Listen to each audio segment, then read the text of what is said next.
make sure you mute your microphone. And to help this run efficiently, we're also asking that you put any questions you have into the chat box, and we will answer those questions at the end as time permits. The COVID-19 pandemic has been creating disruption in our county, but it is also highlighting how resilient, resourceful, and innovative our communities can be in times of hardship and great change. Today, we are happy to welcome the Superintendent of Guilford County Schools, Dr. Sharon Contreras. Dr. Contreras is a passionate advocate for providing high-quality education to all children and has spent more than 25 years dedicating her life to ensuring each child graduates from high school ready for career or college. In 2016, Dr. Contreras made history when she was sworn in as the first woman and first Latina superintendent of Guilford County Schools. From the moment she took on her new role, Dr. Contreras has been singularly focused on one goal: to improve the outcomes for every single student. Dr. Contreras is here today to discuss education with Walker Sanders, president of the Community Foundation of Greater Greensboro. The foundation manages more than $200 million in assets through over 660 component funds. Its mission is to promote philanthropy, build and maintain a permanent collection of endowment funds, and to serve as a trustworthy partner in addressing emerging community needs. Since 1983, the foundation has granted over $300 million to nonprofit organizations. Walker has been instrumental in the realization of many community initiatives, including the Tanger Center for Performing Arts, LeBauer Park, and Say Yes Guilford. In addition to these community initiatives, the foundation is focused on workforce development, housing, and strengthening the nonprofit sector through grant making. Greensboro is a better place because of the enormous impact Walker and Dr. Contreras have had on the many programs and initiatives that make Greensboro special. With that, I'm going to turn it over to Walker.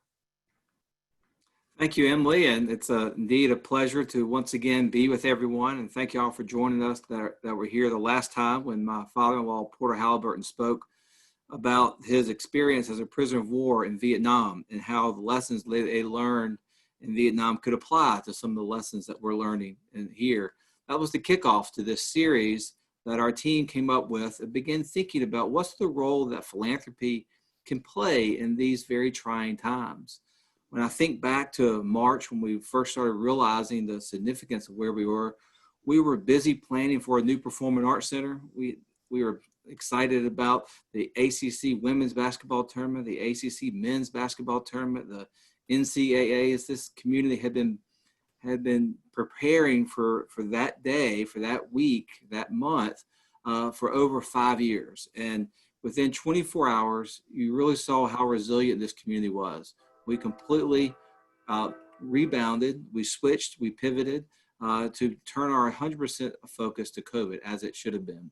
The events were canceled, and we began thinking through how do we respond to this crisis and what are the various things that we can do. We created the virus task force with the United Way in the city of Greensboro and the Chamber of Commerce, and the Greensboro Merchants Association, Cone Health, much more comprehensive than we've ever had to do before when we were dealing with a hurricane or a tornado type of disaster. This was very different. But despite all that we were doing, there is no entity in this community that was responding quicker or more adeptly than the Guilford County Schools under Sharon's leadership. It was quite extraordinary what they were doing. They were completely having to rethink education overnight and how they were going to provide remote learning opportunities for children.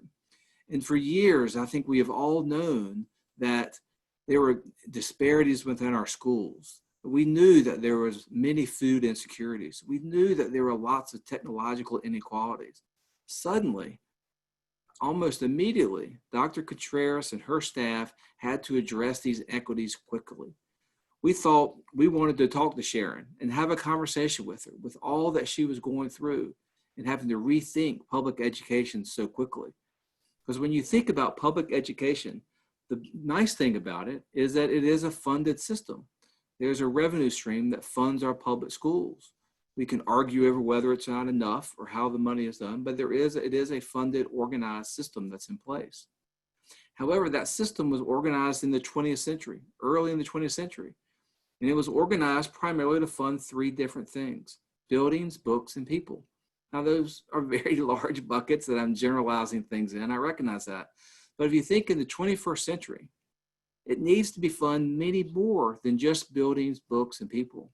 It needs to be looking at collaborations. It needs to be looking at partnerships. And it needs to be looking at leverage. How can we leverage these public resources more? And we've known this for a number of years. We've suddenly been thrust into thinking through quicker how we can do that. And I wanted to talk with Sharon because there's no one that I have more respect for than her expertise and insights of how this needs to be done and how we need to think about these inequities in our system, how we can think about rebuilding our public schools so that they're more equitable, so that we're addressing these inequities that we've known about for many years, but COVID has simply exposed in a way that has brought it's elevated it to everyone's attention. Sharon, I guess I want to thank you for what you're doing for all the children in Guilford County, the leadership that you're providing. It's extraordinary. Your passion for what you do is obvious. You have come to Guilford County and quickly made an impact. I think that I like to read a quote that you said early on when you first came, that the Guilford County is a district that needs to raise the bar and close the persistent achievement gaps while expanding school choice and career pathways for all students. You are well on your way of doing that. And I look forward to kind of hearing some of your remarks about your vision and how you've adapted to these COVID crisis. Yeah. First of all, thank you so much for your kind remarks. I tell you, I could not do what I do without the partnership of all of you. And I couldn't have responded without your generosity. So I thank not only you, Walker, but each and every one of you for helping us to make sure that kids do not fall further behind in life, not just in school, but ultimately in life. So thank you so much. I just want to begin by saying that one of the reasons I can do this and have such great passion is because I've been there. So Brian Stevenson, the author of Just Mercy, he often speaks about being proximate to the problem. And that's something I always encourage others to do as they're trying to think about how to use limited resources, where to give funds, how to donate. You really have to be proximate to the problem to understand it. And so it's difficult to understand what's happening in someone else's life if you can empathize, but if you haven't been poor or struggled with housing or food insecurity, it is sort of difficult to really understand how someone's life can just keep spinning out of control and how desperation sinks in, hopelessness sinks in. So it is somewhat, it comes naturally for me to think of those things because I've been poor. And I understand what children are going through as their parents are working or maybe unemployed and they're trying to meet the needs. I also have a vision for public education where students will not just come to school and learn to read and write and do math, and it's more a compliance activity. As I see, so many people see school as so basic. It's just something for us we check off the box on.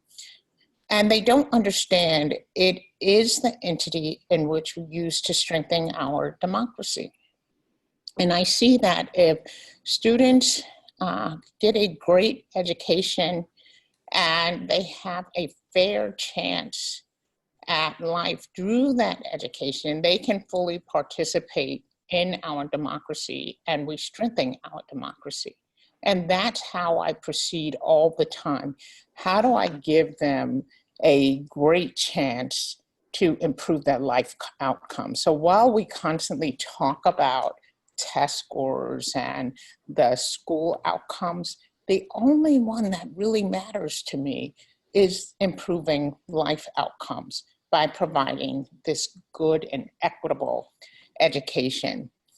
So now we have this pandemic, and while it is absolutely devastating, it presents an opportunity for us to rethink education. And education has not been a bastion of equality in this country. It never has been. It still is not. And it is not in Guilford County.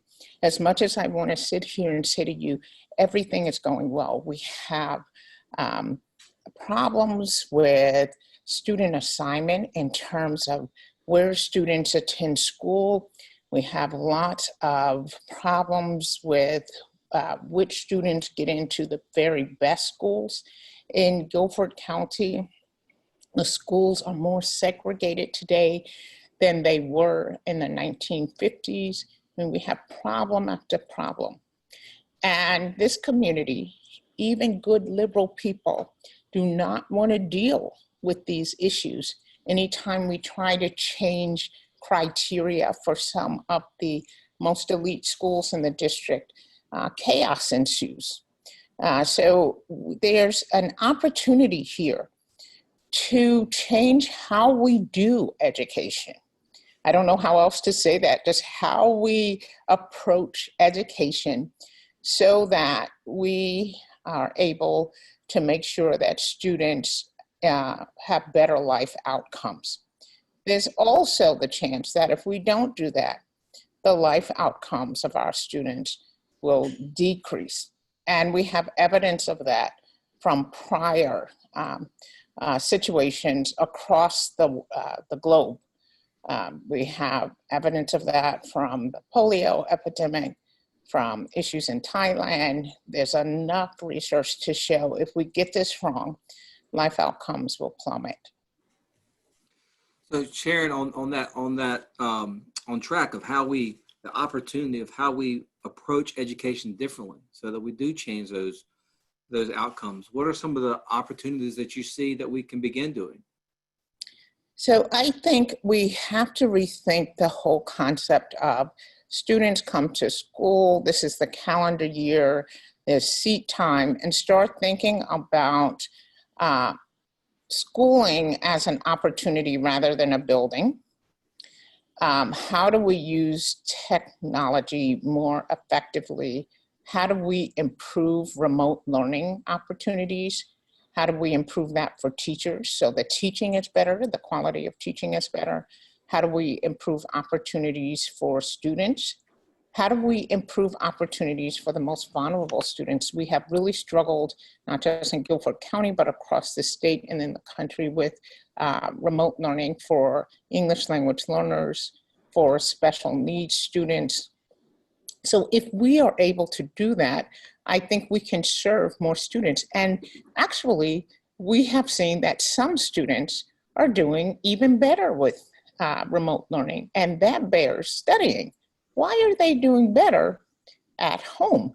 There's been some interesting articles written about they're not dealing in the classroom with sexism, with homophobia, with racism.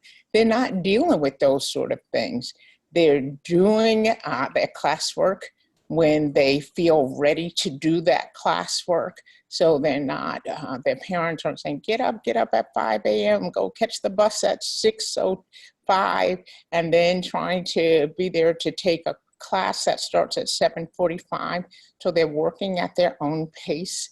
There's something to that, and we need to study it so that we understand what motivates students and how do we get them to be more productive in school.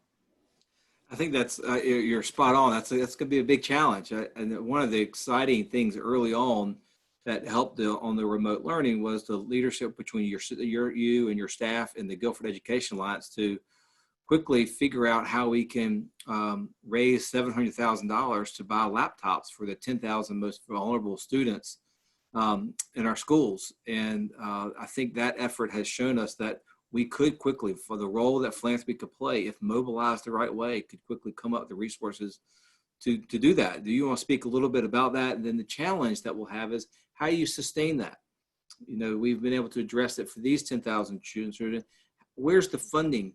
Philanthropy can kind of provide that initial seed funding, but ongoing funding for technology enhancements for families that need those technologies, how does that get addressed as we rethink education? Yeah, that's a great question. So the first piece is I want to say thank you to everyone for helping with that, because we would not have been able to provide remote learning without the devices for students. And we were not able to give every student a device. In fact, we only had 13,000 devices in the entire district, which is a terrible ratio when you consider more affluent districts, what some other districts, even throughout the state, have that have one-to-one device initiatives.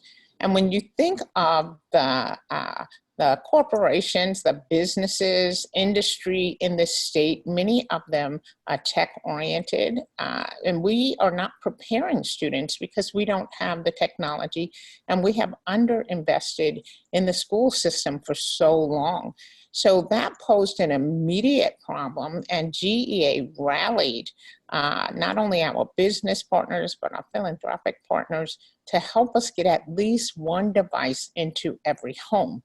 Now, still we had families that where the mother was in school, there were 5 children in school, and they were trying to share that one device. And so it still posed problems. But we have to think about, how do we push on government to make sure they are doing their role so that philanthropy can do their role? And you said there could be some seed money or to look at how you use technology for innovation, but certainly philanthropy can't take the place of government. And there is a role for government to make sure that schools have what they have to provide students with a basic education. And basic education is no longer a textbook. I don't know districts that really use textbooks anymore. Students need devices. That's why we have the homework gap. That's why we have the achievement gap, because students don't have access to this. And we have costed this out. How do we get a device in every student's hand by August? And it costs $40 million or $10 million if we lease it over 4 years. But the bureaucracy is so extraordinary in this state, we would have to get permission from the county commissioners to even engage in a lease to purchase plan for students. And I'm grateful the students have the technology, but in truth, they are using used laptops that somebody else discarded and that we refurbished. That's not the kind of technology that my child or your child would have. And I'm so grateful for my partners at Chiefs for Change. Within 3 days, they gave us $125,000 to create smart buses. Those buses now are in mobile home parks, are in our housing developments where we park the buses and students have access to internet. However, would your child be leaning against a bus to do their homework, to do their schoolwork? Absolutely not. It's a stopgap, but that's not how we should be doing business in this country. And the internet, access to the internet should be a public utility, not a luxury. And that's a big public policy discussion, but you're right. I think a lot of that leadership can take place on the local levels to be able to lift that up to a national level.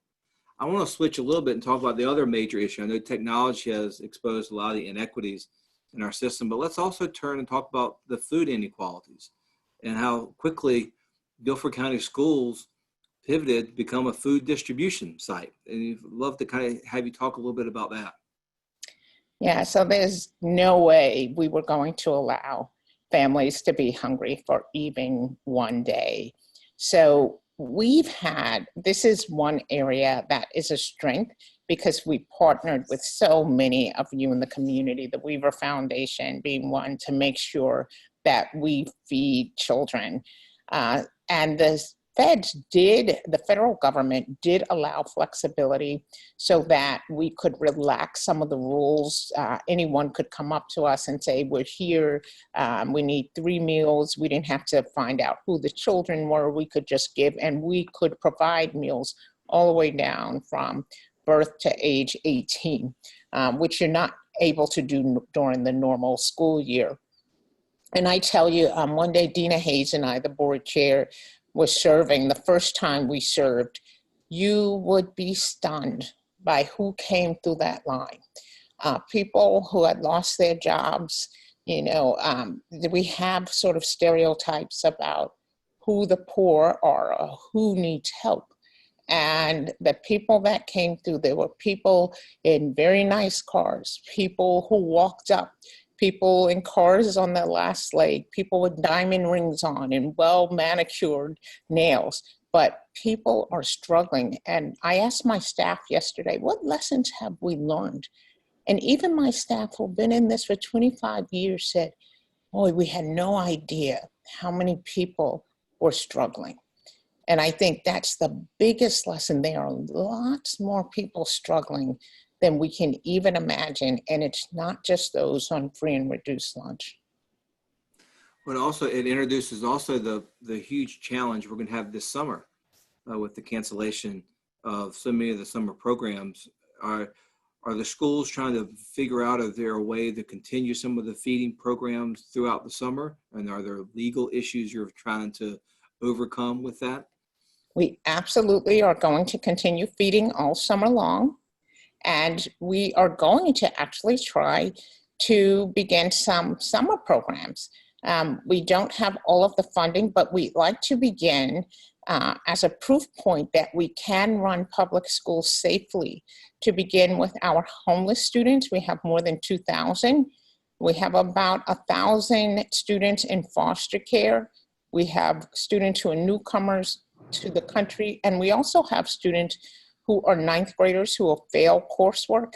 We know from all of the research, decades of research, that if you can get ninth graders promoted to 10th grade, they are likely to graduate. So if we could bring in those groups of students over the summer and show we can do it safely, we can fix the windows in those buildings, make sure they're operable so windows are opening.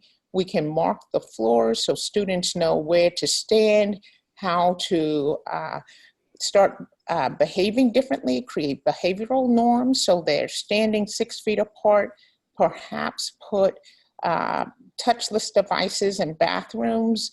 If we can create a situation where we can bring several thousand students back, perhaps 10% of the population over the summer, then we'll be able to start bringing students back to school in the fall and parents can get back to work. The thing we don't want to happen is that there's so much economic displacement, loss of housing, loss of employment, that families will never recover. And we know from other situations across the globe that the impact is not just on students, but on their children. It will go on from generation to generation. So we do need support in trying to get our homeless students, students in foster care, students who are behind, back in school within the next few weeks. Is there a role that philanthropy can play in helping you facilitate that conversation? Yeah, so there are several things where one good thing is we are able to access funds more quickly and more flexibly, but we still don't have the sort of funds we need to do some things that people don't ordinarily think about with schools or associate with public education. That's making sure we are communicating effectively. So how do we use PR firms to work with us to help parents understand that the school is safe and all we've done to create a safe environment for teachers and students? What are the kind of safety videos we can develop how do we, at least for those students, get one-on-one devices right away and make sure all of those students have hotspots so we can do some blended learning for those students? Unfortunately, what we've seen over the years is the denigration of government and believing that it's too big, there's no role for government. So there's very little infrastructure in public schools, central offices to provide the sort of supports that we need to provide technology help for families and schools. So we need some of those structures again, and we need very smart people helping us with blended systems. We need technology experts helping us, logistic experts helping us. We just, in public sector, don't have that, and we can't afford that. And the public really doesn't understand the need for that because they see schools simply as a place for coming in and a teacher provides a book and teaches them how to read. They don't understand all that is required to create the systems and structures to provide a very efficient, effective kind of system. So if we're able to get some of the best thinking in our schools so we can run blended learning more effectively and innovatively, I think that we could lead not only the state, but the nation in providing a great education for not just our most advanced students, affluent students, but our families that are experiencing economic distress. Well, that's certainly something many on this call, I'm sure, will have an interest in following up. And so we'll kind of continue that conversation. I want to shift a little bit because I'm trying to get a lot covered so we can kind of open up to some questions. Sure.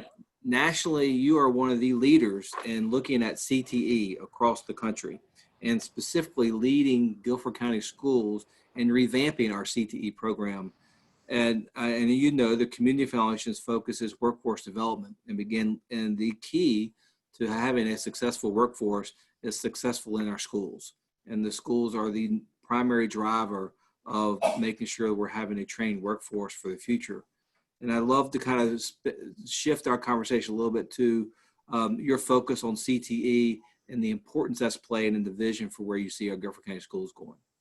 Absolutely. So I believe strongly that if we prepare students for careers, that they will first and foremost be more engaged in school. We see that schools are still running with the olfactory model from the last century, and students just feel very disengaged. The highest graduation rates in Guilford County schools in the state and across the nation are for those students who participate in CTE programs. So I feel that it is a way to keep students in school. It's also a way to ensure the economic development and sustainability of our communities. And I think that there's not enough people talking about that.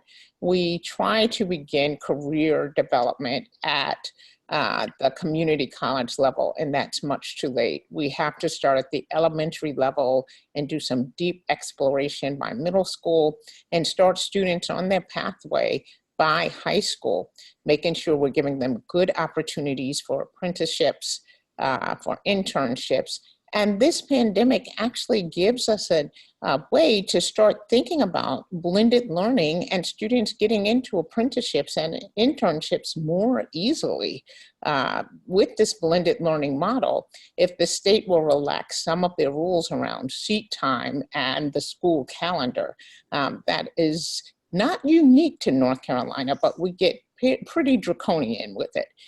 So we were trying to tie it to our facilities master plan, which isn't derailed, but we were disheartened by the amount that the commissioners, the Board of County Commissioners, approved, because it does take reinventing our facilities, investing in our facilities, but it won't stop us from working with our partners in industry in getting students out into the workforce while they're still in high school. In fact, as I said, this pandemic does provide some opportunities for students to get out earlier and to take advantage of the virtual schools. We intend to, in fact, start a virtual school in the fall that students can enroll in. And some of our high school students then can enroll in the GAP program as well. Well, and that also, I think I need to be careful not to use acronyms too much, and I need to, CTE stands for Career Technical Education.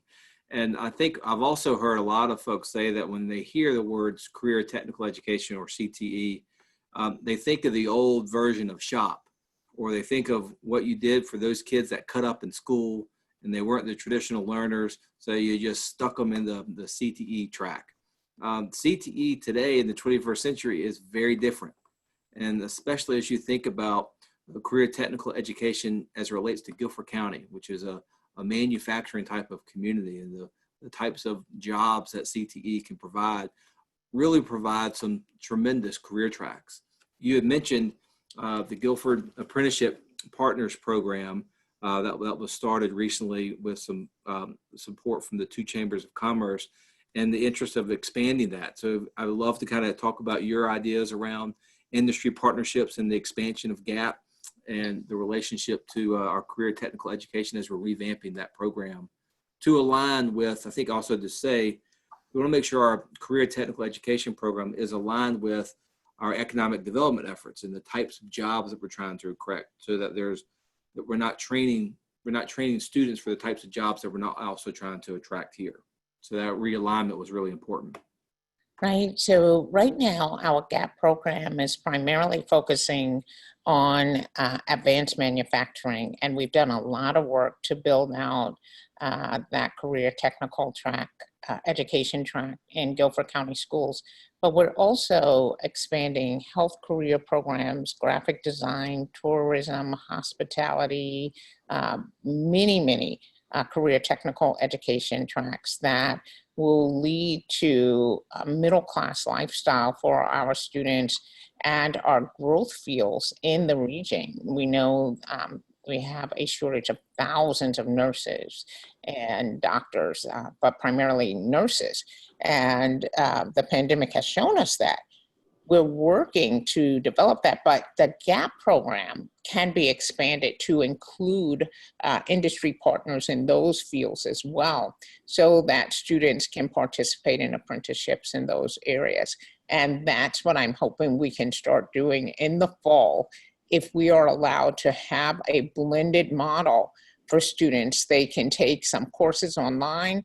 We're even hopeful they can take some courses in school, take some courses online, and perhaps in the middle of the day do their apprenticeships in their chosen profession. And I think that would be really powerful if we just rethink the whole model of school, so students don't think they have to go and sit in school for 6 periods a day, and then during the summer they do an internship and perhaps go to college afterward to go to work. We can give them all of the experiences every single year until they go off to the workforce or to college. Well, I've been asking lots of questions, and you and Sharon, you and I could have this conversation for 3 hours, but I know there are lots of folks on the calls that would love to kind of ask you some additional questions. I'm going to turn it back over to Emily, and let's expand the conversation for some others that would like, and let Emily kind of facilitate discussions that you may have through the chat room. Yes, so if you do have a question, please put it in the chat box there, and I will be sure to read it to Dr. Contreras and Walker if you have one for him. Dr. Contreras, I just want you to know that during your talk, I've been receiving texts and messages about how lucky we are to have you. Oh, thank you. As the superintendent. So I do want you to know that you are a great inspiration for many people. One of the first questions we received was, how can we help promote change in our government and systems to address some of these needed changes? So I think it's really important to understand the legislative agenda of the district and to work with us on what we need most, because we do have to change our legislative agenda since the pandemic occurred, to advocate for more flexibility. And I think that's a role of the philanthropic community, is not just to give, but to advocate for changes so that we can make some changes on our own in the systems, improve our own systems. But it is difficult to change our system when the structures, when there's so many structures that are not we don't have the power to change. And I think North Carolina, this is one thing that I'm really very surprised about, just how many things are not in our control. Even being told how to grade students. I just don't know another state that did that during the pandemic other than North Carolina. So we desperately need advocacy for saying, allow school districts flexibility. And for those that need help, because there are others. I mean, a lot of this came directly from superintendents who were saying, tell us what to do. Because we have school districts that have 1,000 students, but Guilford County is the 47th largest of more than 14,000 school districts in the country. We don't need them to tell us how to do this, and our school system is too vast, too diverse to apply a one-size-fits-all kind of approach to. So your advocacy would be very helpful. Mm-hmm. Great, thank you. Can you tell us more about what blended education encompasses? And do you see it as a way to press for equity? It could. So right now, the efficacy around virtual education is not strong. Now that is a fact. So you have to have strong reading skills.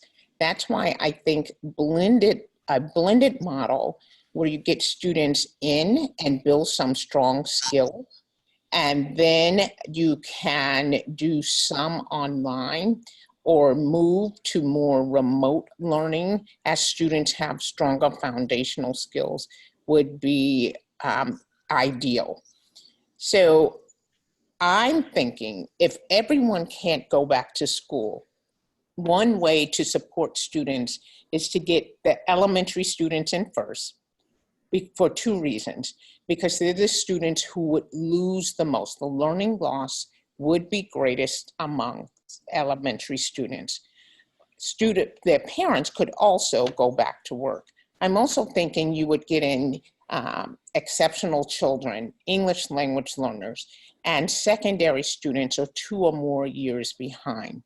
For other students, blended learning could mean you come in for special kinds of services. So you come in on certain days for band, but you practice at home. You can do some of your one-on-one music instruction at home, but you come in once a week for orchestra, band, or athletics. You come in for a lab, but you don't have to come in every day for the biology lecture. So there are many, many ways you can do this. I can't even conceive of them all, but with the opportunity to be innovative, we can keep coming up with new models. And we can't be afraid to do that. I once heard a doctor say, in medicine, we work every day to come up with vaccinations, to come up with cures, and we fail every single day. It's okay. You keep trying. In education, as soon as we say, oh, that didn't work, virtual education has low efficacy, that doesn't mean you don't do it. It means you keep trying until you get the model right, especially for the most vulnerable children. Absolutely. That's great. I'm going to combine 2 of these questions that we received. One is, can you suggest specific grants that any size foundation could make to have the biggest impact? And then what are the most pressing needs for philanthropic support for your priorities over the next 3 to 6 months? I think the grants that have been most helpful have been around making sure students had devices, as well as the grants to address the food insecurity. I think the support we continue to need is around the devices, continue to be around devices. I think that is the greatest inequity in public education right now. It was a huge inequity before the pandemic. It is really showing the world how unfair public education is now. Not only do students not have the device, many do not have internet connectivity, and we can be doing more to make sure that we provide a grant to families to make sure we pay for their connectivity for a year until we can advocate that states and the federal government take this on in the same way they did electricity in the 1930s. Food, we're seeing some movement on food insecurity, and that states are doing something about this and reimbursing us. But with the devices and internet connectivity, we are struggling a great deal. Mm-hmm. Okay, that's food for thought there. Someone has suggested that the CTE needs to begin at the elementary level. Do you have remarks on that? I do. I think there should be basic exploration of CTE at the elementary level and introduction, and we are doing some of that in Guilford County schools, but we have just begun that work in the last school year, and we're going to have to start thinking, how do we do that again in a blended approach? If there's a resurgence of the pandemic, we have to embed that.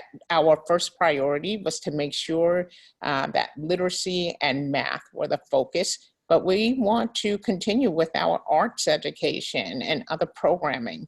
And we have to make sure that we're planning for that as over the next few months. I think, Emily, just to add to what Dr. Contreras was saying, and a role that philanthropy has played in a lot of ways is to kind of be innovative and experimental in trying to work with different programs. I know Sharon mentioned earlier about the Weaver Foundation and what all they were doing with schools and food insecurity, and that's kind of looking at new innovative ways of getting food into the schools. And I think Emily McCallum's on the phone, so I don't want to call her out, but just to really recognize the great work that Weaver Foundation has been doing in that area and kind of lifting up the importance with that. And I also wanted to mention another effort that was going on to try to look at innovation in our schools. And that was a passion that Tom Sloan had about putting chess in schools and the role that chess plays in terms of really helping young children develop critical thinking skills and how that goes to help improve literacy and reading. So I will kind of encourage everyone on the phone in philanthropy that there are roles and ways that philanthropists can get involved in the schools that can help add value in a number of different ways. So when you have those ideas, call the community foundation, and we can help think through that with you. We can help make the right contacts at the schools, and as Sharon said, in the medical field, if they made a mistake, they just keep on going. I think we need to kind of embrace some of that same type of courage as we're reinventing our schools. Mm-hmm. If I may add to that, we have to think about mental health issues right now as well.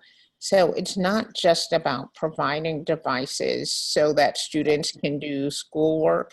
It's to stay engaged with them. Within 1 week of the pandemic, we set up a 24-hour hotline. One of the first districts in the nation to do this, just so students could contact us. And we put that on every lunch bag. So anytime they came through, there was that sticker that said, call us if you need help about anything. And I tell you, they call and they still call to let us know they're having problems. And again, they were having problems before the pandemic, but I just read an interesting statistic this morning that when families are experiencing economic distress, there is an 8% chance that the young people in the family could commit suicide or would attempt suicide. I could tell you at one of our most economically distressed schools at Harrison this past year, we had a student commit suicide and 5 more attempt to commit suicide. I've been in this business nearly 30 years. I've never had that happen to me before in one school, in a middle school, where they're ages 11 to 14. So while something as simple as playing chess may seem like, boy, that's not a big deal, it is a big deal when students are sitting home and feeling desperate and that they have nowhere to go and no outlet, no opportunity. So we have to be really creative about creating systems of support and opportunities for these young people. Thank you for adding that. That is something that I know has been on my mind, and I'm sure many other folks hear about, you know, the kids that go home and have situations that are ideal for them. So thank you for telling us that. Certainly is a sobering thought. I received a question that came to me privately, and I wanted to ask this of you. With the recent actions taken by the county commissioners regarding funding for facilities for the master plan, what are your thoughts or recommendations for this group on how we can move forward to ensure needed facility improvements are made for the future of our community? So again, that was demoralizing because it was about 20% of what we asked for. It will only address 7 of 100 projects that we presented, meaning students will return to school with leaking roofs and HVAC systems that don't work, air conditioning that doesn't work, poor heating and ventilation systems. I believe that we have to work to pass this 300 million, but we have to quickly turn this around and in another year ask for more. We cannot accept that this is okay. We also have to consider who we're electing into office, because we all remember the quote by Vice President Hubert Humphrey, who talks about the moral test of government essentially is how you treat children, the elderly, and the most vulnerable. And that's how I see this. Like, you're speaking volumes about who you are by how you treat children. Mm-hmm. Thank you.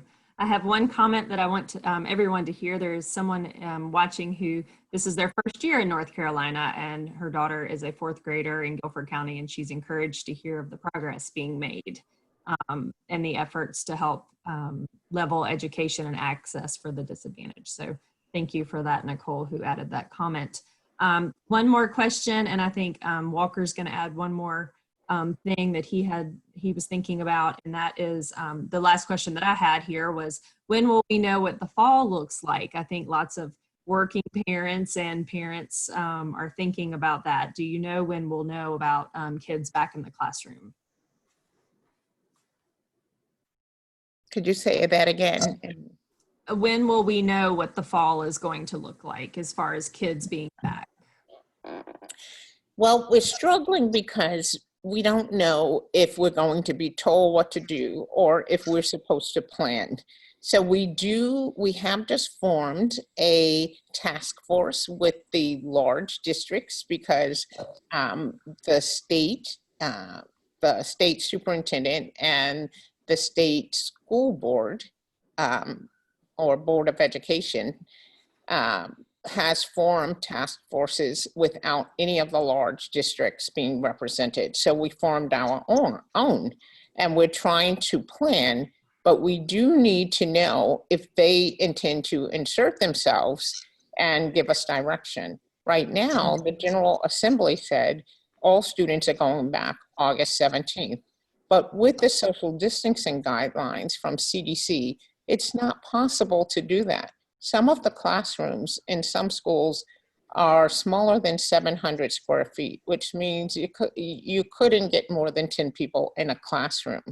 So we have hired a technical assistance partner that is coming in. They are walking every single classroom, thousands of classrooms in 128 buildings, to tell us what the COVID capacity is, so that we could make recommendations to the governor, the state superintendent, and the state board of education about the best way to proceed in the fall while we have these guidelines. The state board of education, I do understand, has a quandary in that you have some districts in the state that are saying they won't open up if their children have to wear a mask or they have to social distance. That's not what they want. I don't think that's what we'll have in Guilford County.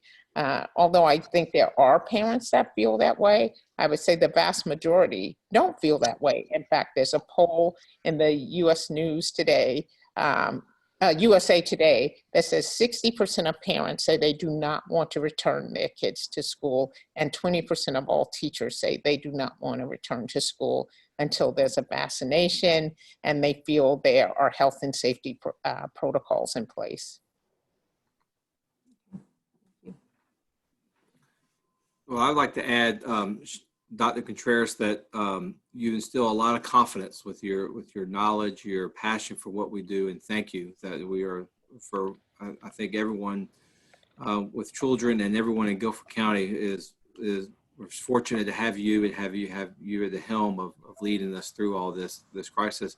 I did want to kind of put in context. We get so busy talking about reading, writing, arithmetic in our schools, and I think you planted the seed for a much bigger discussion of what's the future of our schools and our communities. And as we begin looking towards how you expose children to career and technical education earlier, begin looking at the critical roles that schools are playing in our workforce and the workforce competitiveness. We just released a report that was commissioned by Andrew Broad to look at our workforce competitiveness as a county. And it said some very startling things. We know that right now in Guilford County, that 46% of our workforce has the necessary post-secondary credentials. And what post-secondary credentials is defined as is those with either a professional certificate or a 2-year associate's degree, a 4-year bachelor's degree or higher. And Guilford County is at 46%. To put that in perspective, Wake County and Mecklenburg County are both north of 65%. Now, this is not trying to say Guilford County is trying to be Charlotte or Raleigh. We are anything but that. We are much better, and we're very different. We have different types of jobs. But if on paper, it doesn't look to employers that our workforce has the necessary credentials to be successful in the 21st century career, those jobs are going to go somewhere else. And the success of our schools is the most critical aspect of us preparing our workforce for the future. And it's going to take all of us figuring this out of how we can do that.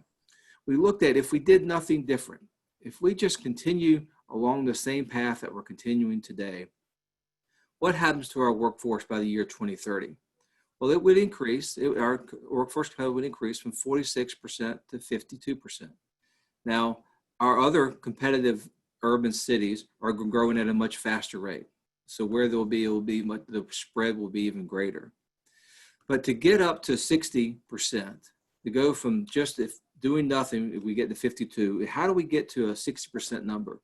If we could invest in our facilities, we could invest in our schools, and we can invest in new strategies, that 8 percentage point change, it has an annual economic impact on Guilford County alone of over $1 billion a year.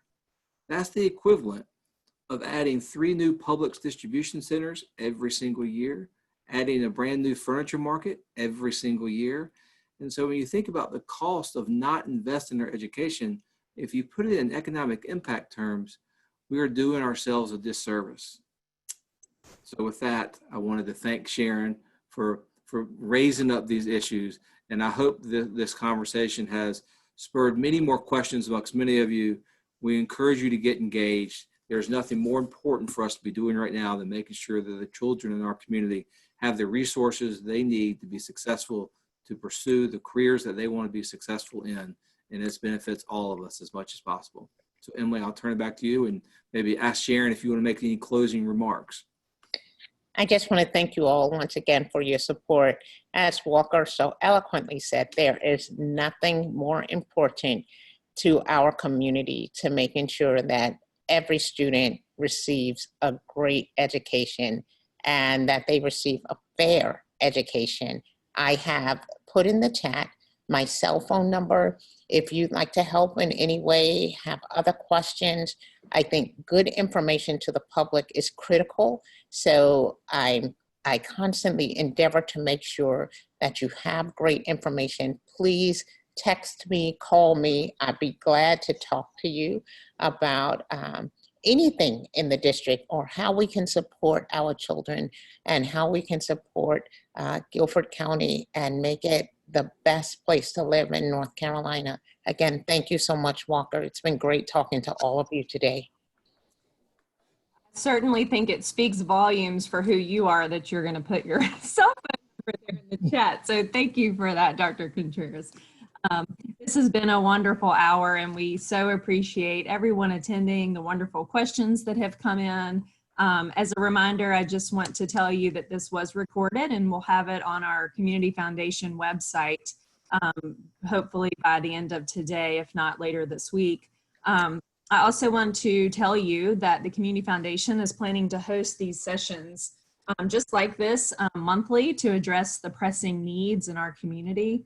And we'll highlight the people who are leading the way, just like Dr. Contreras, and how we can use many lessons that we are learning to create change for the future and good of our people in Greensboro. If you have ideas about what to cover next, we're all ears and we'd love to hear from you. And of course, you will all be invited to those. As always, our development and donor services team is here to help you, and our contact information will be on the screen as we're exiting this Zoom call. So thank you all for being here. It was a wonderful hour, and hope to see you next time. Thanks.